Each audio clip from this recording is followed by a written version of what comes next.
Loyalty before love part 34। Arijit Jayesh को सीढ़ियों से नीचे लेकर आया। जैसे ही वह दोनों सीढ़ियों से नीचे उतर कर आए, अरिजीत की नज़र कुर्सी पर बेहोश बैठी ईशानी पर गई। ईशानी को ऐसी हालत में देखकर उसकी आंखों से आंसू आ गए। अरिजीत ने जयेश को वहीं पर छोड़ दिया और फिर ईशानी के पास आकर उसके पैरों में बैठ गया और फिर उसने अपने आंसू पूछे और फिर उसने ईशानी का हाथ पकड़कर कहा, माँ। अरिजीत के मुंह से माँ सब सुनकर टोनी और जयेश की आंखें फटी की फटी रह गई। टोनी कुछ कहने वाला था लेकिन उसके शब्द उसके मुंह में ही रह गए। अरिजीत ने ईशानी की तरफ देखते हुए कहा, माँ क्या हालत हो गई है आपकी। इतना बोलकर उसने जयेश को घूर कर देखा और फिर बोला, इसने इतना टॉर्चर किया है आपको पिछले 26 सालों में। इतना बोलते हुए वह ईशानी के पैरों में से खड़ा हुआ और जाकर उसने जयेश का कॉलर पकड़ ली और फिर उसने जयेश के मुंह पर 2-3 पंच दे मारे। जयेश अरिजीत के वार से बचना चाहता था लेकिन उसके एक हाथ और एक पैर पर गोली लगी थी। वह सब अरिजीत के वार को एक साथ से रोकने की कोशिश कर रहा था। ईशानी की ऐसी हालत देखकर टोनी को बहुत तेज गुस्सा आया और वह अपने बाप की तरफ गया। उसने देखा कि ध्रुव के एक हाथ पर गोली लगी है और उसने उसी हाथ को दूसरे हाथ से पकड़ रखा है। उसका बहुत ज़्यादा खून बह चुका है। टोनी ने अपने पीछे से अपनी गन निकाली और अपनी गन को लोड किया। जैसे ही टोनी ने ट्रिगर पर हाथ रखा, ध्रुव ने उसकी तरफ देखते हुए कहा, नहीं टोनी, तुम ऐसा नहीं कर सकते। टोनी, तुम मुझे नहीं मार सकते। ध्रुव की बात सुनकर टोनी ने मुस्कुराते हुए कहा, अफसोस मिस्टर ध्रुव, काश मैं तुम्हारी बात मान पाता, पर यह जानने के बाद कि मेरी माँ के हत्यारे तुम ही हो और मेरी माँ समान आंटी की इस हालत के जिम्मेदार भी तुम ही हो, मैं अपनी माँ को नहीं रोक सकता। और फिर टोनी ने पहली गोली चलाई और जो कि ध्रुव के दूसरे पैर में लगी। गोली लगते ही ध्रुव चिल्ला पड़ा।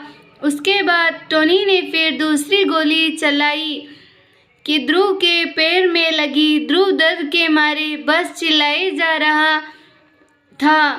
टोनी ने फिर से एक गोली चलाई जो कि उसके दूसरे पैर में लगी। ध्रुव बस दर्द के मारे चिल्ला रहा था।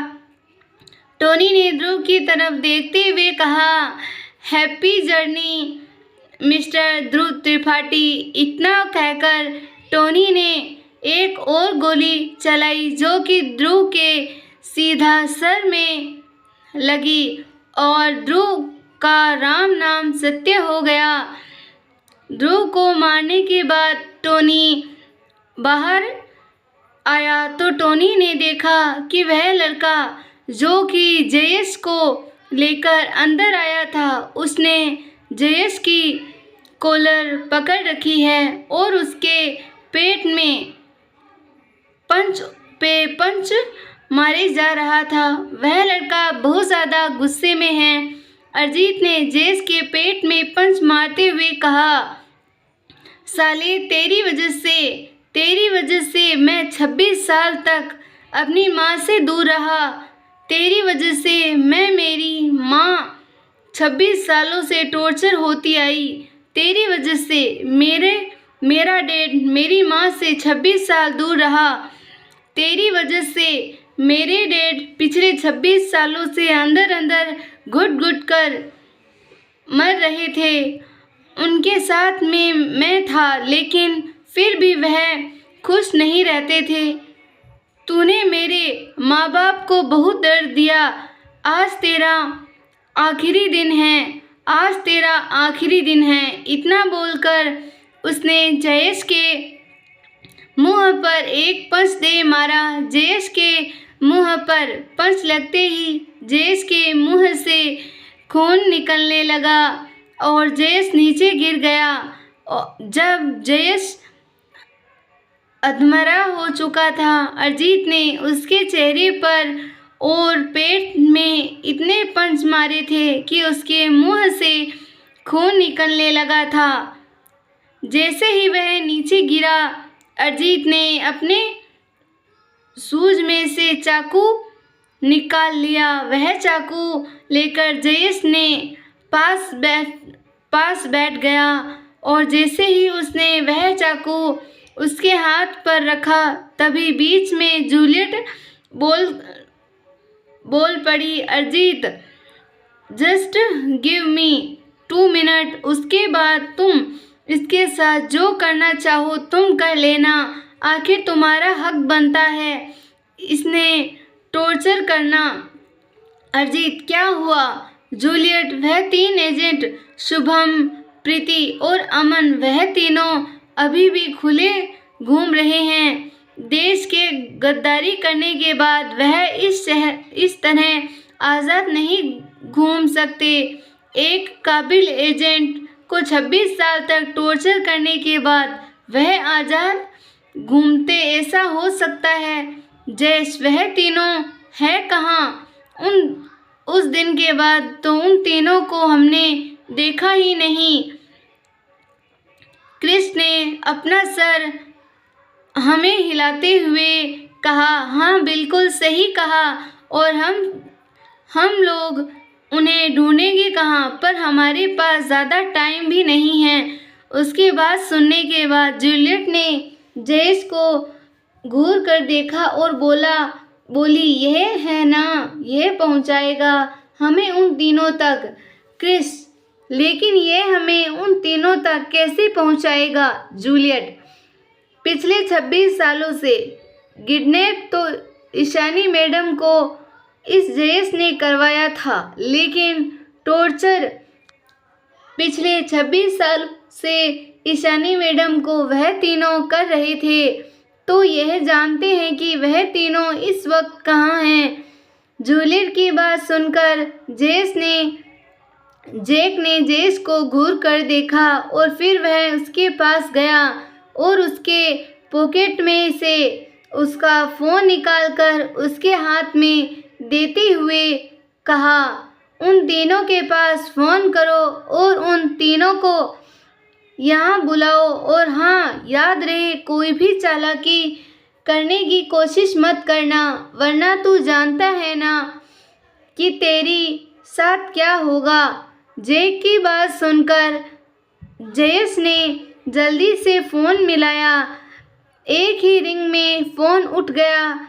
फ़ोन उठते ही जैक ने जयेश के हाथ से फ़ोन छीन लिया और फिर फ़ोन को स्पीकर पर डालकर जयेश ने मुंह की तरफ किया। जयेश ने धीमी और दर्द भरी आवाज़ में कहा, हेलो शुभम, जल्दी होटल पहुंचो। आगे से शुभम की आवाज़ आई, हेलो सर, आप ठीक तो हैं ना? जयेश ने शुभम से ज़्यादा बात ना करते हुए कहा, हाँ मैं बिल्कुल ठीक हूँ, बस तुम जल्दी से होटल पहुँचो। अब मैं हाँ उन दोनों को भी साथ ले आना। जयेश की बात सुनकर शुभम कुछ कहने वाला था, लेकिन तभी जैक ने फ़ोन डिस्कनेक्ट कर दिया। फ़ोन काटने के बाद जूलियट ने जयेश को घूरते हुए कहा, अरिजीत, अब ये तुम्हारा है और तुम जो चाहो उसके साथ कर सकते हो। अब हमें इससे और कुछ भी नहीं चाहिए। अब ये पूरी तरह से वेस्ट है। जूलियट की बात सुनकर अरिजीत जूलियट की तरफ देखकर मुस्कुराया। अरिजीत ने मुस्कुराहट देखकर जयेश ने डरी हुई और दर्द भरी आवाज़ में कहा, प्लीज़ मुझे छोड़ दो, मुझे एक आखिरी मौका दो, दोबारा मैं ऐसा नहीं करूँगा। प्लीज़ मुझे छोड़ दो, ये हैवान है, मुझे इसके हवाले मत करो। जयेश की बात सुनकर अरिजीत ने जयेश के मुंह पर एक और जोरदार पंच दे मारा। पंच पड़ते ही जयेश के मुंह से एक जोरदार आवाज़ निकली और वह एक जोरदार चीख के बाद बेहोश हो गया। जैसे ही जयेश बेहोश हुआ, अरिजीत ने खड़े होते हुए कहा, ऐसा नहीं, ऐसे टॉर्चर नहीं करूँगा मैं तुझे। तू मेरे होश में रहेगा और उसके बाद मैं तुम्हें टॉर्चर करूँगा। तू हर पल भगवान से बस एक ही प्रार्थना करेगा कि भगवान बस मुझे मार दे। तू भगवान को कोसेगा कि भगवान ने कोई तुझे अब तक जिंदा रखा है, लेकिन मैं तुम्हें इतनी आसानी से थोड़ी ना मार दूंगा। मेरी माँ के शरीर पर आए हर एक चोट का हिसाब मुझे तुमसे लेना है। मेरे बाप के दिल में उठे हर एक दर्द का हिसाब तुझे मुझसे लेना है। और हाँ, फिर उससे टोनी की तरफ देखते हुए कहा, राजेश्वरी आंटी की भी तो मौत का बदला मुझे तुमसे लेना है। अरिजीत के मुंह से यह सुनकर टोनी की आंखों से आंसू आ गए और वह वहीं पर नीचे बैठ गया और फिर वह रोने लगा और वह रोते हुए बोला, अब तक अपने सांसों को अपने अंदर दबाए बैठा था। किसी ने किसी तरह कोशिश कर रहा था कि आंसू बाहर ना आए, पर मैं नहीं जानता कि तुम कौन हो, लेकिन जो भी हो, अपने से लग रहे हो। अपनों से धोखा खाने के बाद दोबारा किसी पर विश्वास करने की कोशिश कर रहा हूँ, लेकिन एक डर है दिल में कि दोबारा कहीं धोखा ना मिले। लेकिन माँ हमेशा कहा करती थी कि बेटा, विश्वास पर ही जिंदगी चलती है, विश्वास पर ही यह दुनिया चल रही है। और फिर टोनी अपने पैरों में अपने सर डालकर रोने लगा। टोनी को इस तरह रोता देख जूलियट टोनी के पास आई और उससे टोनी के कंधे पर हाथ रखा और फिर टोनी से बोली, राजेश्वरी आंटी हमेशा तुम्हारे साथ है, वह हमेशा तुम्हारे आसपास रहती हैं। टोनी ने जैसे ही जूलियट की बात सुनी, उससे ऊपर जूलियट की तरफ देखा और फिर बोला, I am so sorry Juliet, मैंने तुमसे झूठ बोला। जूलियट, क्या झूठ बोला तुमने मुझसे? टोनी, मैंने तुमसे यह झूठ बोला कि मैं तुमसे प्यार करता हूँ, पर सच्चाई ये है कि तुमसे प्यार नहीं करता। टोनी की बात सुनकर जैक दिल में बहुत खुश हुआ और फिर जैक जल्दी से जाकर टोनी के पास बैठ गया और फिर टोनी से बोला, तो फिर यह सब क्या था टोनी? टोनी ने जैक की तरफ देखते हुए कहा, मुझे टोनी मत कहो, मैं आज से अभी से अंडरवर्ल्ड की दुनिया छोड़ चला हूँ। अब मैं टोनी नहीं हूँ, मैं जयंत हूँ। जैक, ओके ठीक है, तो फिर वह सब क्या था? जयंत ने जूलियट की तरफ देखते हुए कहा, जिस दिन मैंने तुम्हें पहली बार होटल में देखा था तो मुझे तुम्हें देखते ही ऐसा लगा कि मेरी माँ के बाद, मेरी ईशानी आंटी के बाद अगर किसी लड़की को मेरी ज़िंदगी में आना चाहिए तो वो तुम हो। इसीलिए मैंने तुम्हें प्रपोज किया था। मैंने सोचा था कि आज नहीं तो कल मुझे तुमसे प्यार हो ही जाएगा, लेकिन मुझे तुमसे प्यार नहीं हुआ। जूलियट ने जयंत की तरफ देखते हुए कहा, मैंने भी तुमसे झूठ बोला। मैंने भी कभी तुमसे प्यार किया ही नहीं था, बल्कि मैं तो यहाँ तुम्हें पकड़ने आई थी।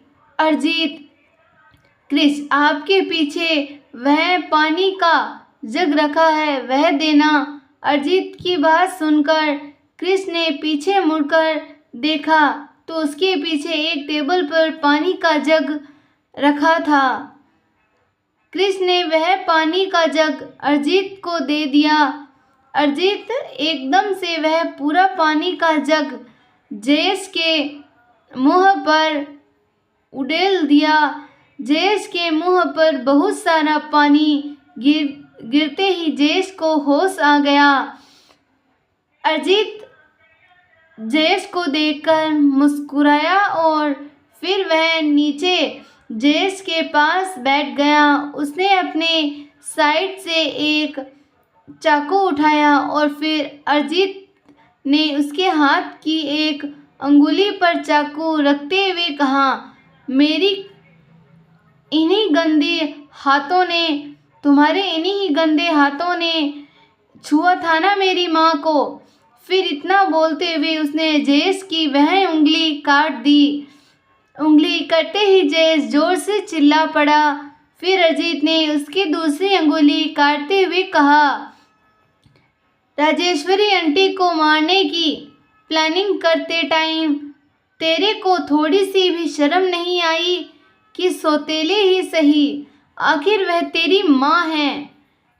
जैसे ही अरिजीत ने उसकी दूसरी अंगुली काटी, जेस फिर से चिल्ला पड़ा और उसकी आंखों से आंसू निकलने लगे।